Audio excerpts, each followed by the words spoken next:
नमस्कार, मैं हूं राहुल शर्मा। आप देख रहे हैं एसपीएन न्यूज। स्वागत है आप सभी का हमारे इस खास प्रोग्राम की शुरुआत कांग्रेस पार्टी महासचिव प्रियंका गांधी से। उत्तर प्रदेश में अगले साल होने वाले विधानसभा चुनाव से पहले कांग्रेस पार्टी महासचिव प्रियंका गांधी ने रणनीतियां बनाना शुरू कर दिया है। लेकिन प्रियंका गांधी का लखनऊ दौरा बहुत कुछ सियासी संकेत देता है। इसी मुद्दे पर मेरे साथ बात करने के लिए मौजूद है मेरी सहयोगी अनुजा। बहुत बहुत स्वागत है आपका हमारे इस खास प्रोग्राम में।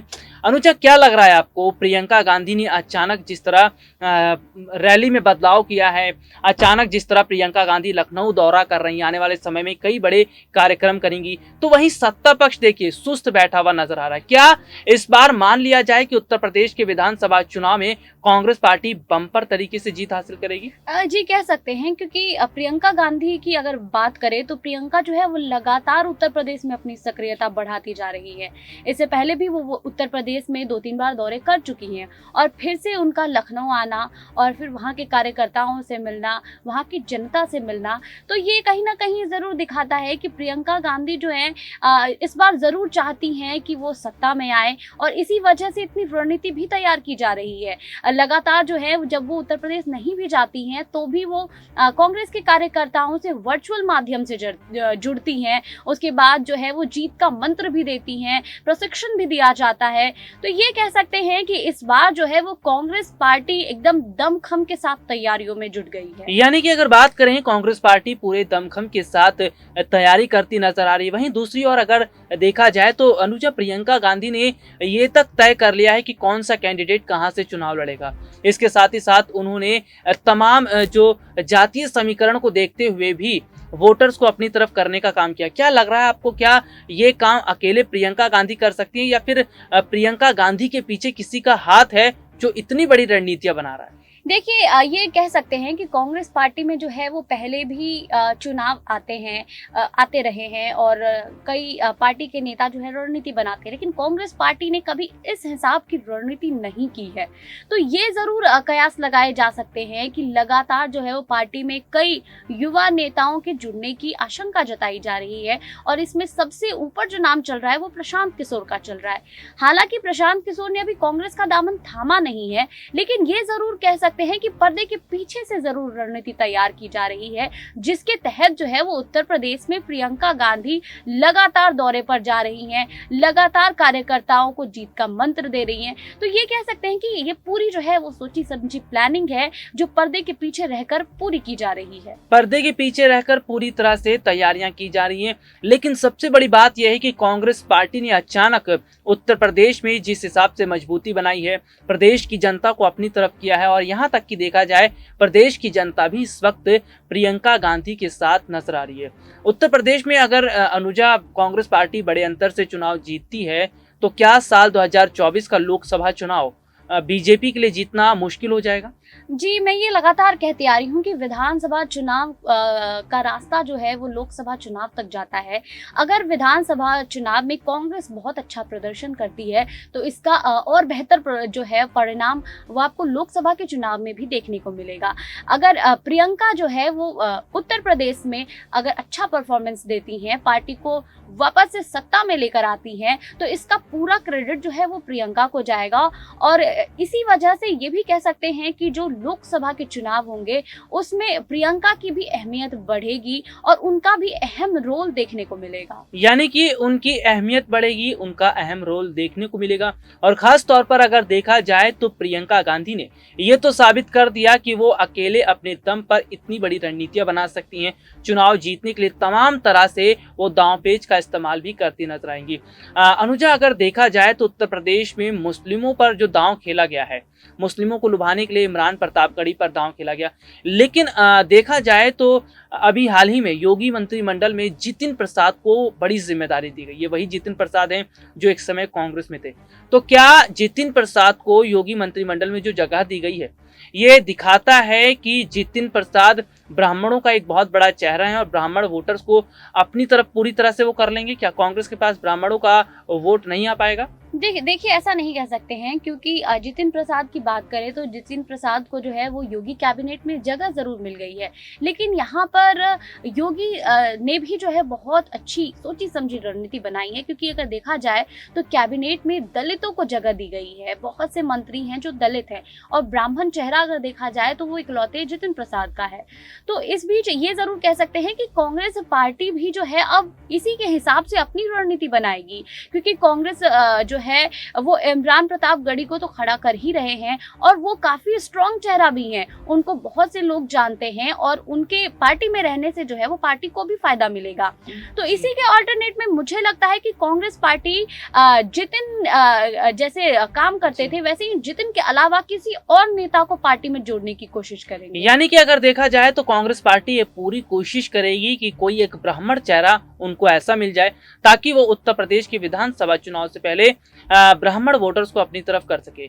अनुजा, अगर देखा जाए तो उत्तर प्रदेश के विधानसभा चुनाव के दौरान एक तस्वीर काफी तेजी से वायरल हो रही है। वायरल तस्वीर क्या कहती है कि इस बार राम मंदिर पर बहुत बड़ा जो है वोट लेने की कोशिश की जाएगी। हाल ही में अगर देखा जाए तो आम आदमी पार्टी के कुछ नेताओं ने भी ये कोशिश की कि हिंदू वोट बैंक को अपनी तरफ करने के लिए भगवान राम के दर्शन किए। तो क्या इस बार जिस हिसाब से हिंदू वोटर्स को, ब्राह्मण वोटर्स को अपनी तरफ करने के लिए तमाम राजनीतिक पार्टियां काम कर रही हैं, इसमें किस राजनीतिक पार्टी को फायदा मिलेगा? देखिए ये ज़रूर कह सकते हैं कि सभी पार्टियां जो हैं वो कहीं ना कहीं हिंदू को अपनी ओर आकर्षित करने की कोशिश कर रही है और इसमें बीजेपी जो है वो सबसे आगे रही है और अब जो है वो कांग्रेस पार्टी भी पीछे नहीं रहना चाहती है। बात करें प्रियंका की तो प्रियंका भी इससे पहले उत्तर प्रदेश आती हैं और मंदिरों का दौरा करती हैं, वो लाल चुन्नी में नज़र आती हैं। तो ये कहीं ना कहीं ये कह सकते हैं कि वो जनता से खुद को कनेक्ट करना चाहती हैं और खुद को ये भी दिखाना चाहती हैं कि वो भी जो है वो पूजा पाठ में विश्वास रखती हैं। इसी वजह से वो मंदिर में जाती हैं, वहाँ के पुरोहित से बात करती हैं, फिर अपनी बातें भी कहती हैं। तो ये जो है वो जनता के बीच जरूर अच्छा संदेश जाता है प्रियंका को लेकर और इसका फायदा भी प्रियंका पर ही देखने को मिलेगा, प्रियंका को ही पहुंचेगा। इसका फायदा भी प्रियंका को पहुंचेगा और साफ सीधे तौर पर अगर देखा जाए तो वाकई में उत्तर प्रदेश के विधानसभा चुनाव के दौरान तो करिश्मा देखने को मिलेगा, यानी काफी चीजों में बदलाव देखने को मिलेगा और खास तौर पर अगर देखा जाए तो शायद उत्तर प्रदेश में अब की बार जो कांग्रेस की पकड़ है वो काफी ज्यादा मजबूत हो चुकी है। अनुजा, अगर मौजूदा समय की बात करें तो कांग्रेस पार्टी की पकड़ जिस हिसाब से मजबूत हुई है, क्या लगता है आपको, क्या पहले के मुकाबले आज प्रियंका गांधी ने ये साबित कर दिया है कि हम बीजेपी को टक्कर देंगे और टक्कर दे सकते हैं, और किस हिसाब से टक्कर देंगे उसका पूरी तरह से जो है जमीनी स्तर पर काम दिखता नजर आ रहा है? क्या लग रहा है? जी जरूर कह सकते हैं कि अगर प्रियंका की बात करें तो कांग्रेस की बात करें तो कांग्रेस जो है पिछले 3 दशक से उत्तर प्रदेश में सत्ता में नहीं है और कांग्रेस के प्रदर्शन को भी देखें तो बहुत अच्छा नहीं रहा है कांग्रेस का प्रदर्शन। लेकिन इस बार जो है वो अचानक से प्रियंका गांधी आई और उत्तर प्रदेश की पूरी कमान संभाल रही हैं और लगातार वो दौरे कर रही हैं।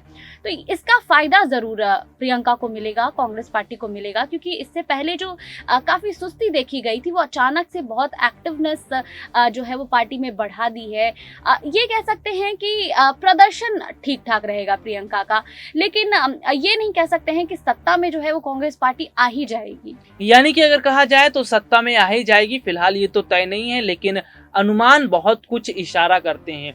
तो वाकई में अगर देखा जाए तो उत्तर प्रदेश के विधानसभा चुनाव से पहले एक तरफ समाजवादी पार्टी है जो रणनीति बना रही है, ओवैसी की पार्टी भी उतर चुकी है, वो भी रणनीतियां बना रही है। अनुजा, अगर देखा जाए तो क्षेत्रीय पार्टियां इस बार किसके साथ नजर आएंगी? क्या बीजेपी के साथ एक बार फिर वो जाएंगी या फिर उनका कुछ अलग ही स्टैंड देखने को मिलेगा? देखिए क्षेत्रीय पार्टी की बात करूं तो क्षेत्रीय पार्टी जो है इससे पहले भी बीजेपी का समर्थन करती रही है, लेकिन क्षेत्रीय पार्टी का ये कंप्लेन था इससे पहले कि उनकी बातों को नहीं सुना जाता है पार्टी में।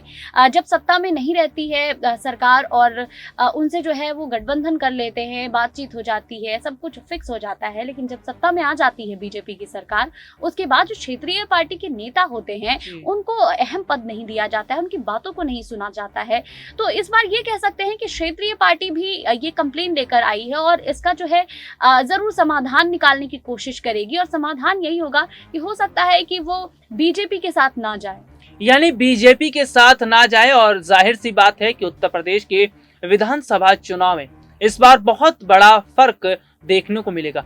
अनुजा, बीजेपी ये बात तो समझती है कि अकेले अपने दम पर बहुमत हासिल नहीं कर पाएगी, इसलिए क्षेत्रीय पार्टियों की ओर देख रही है, इसलिए क्षेत्रीय पार्टियों का सहारा लेने की कोशिश कर रही है।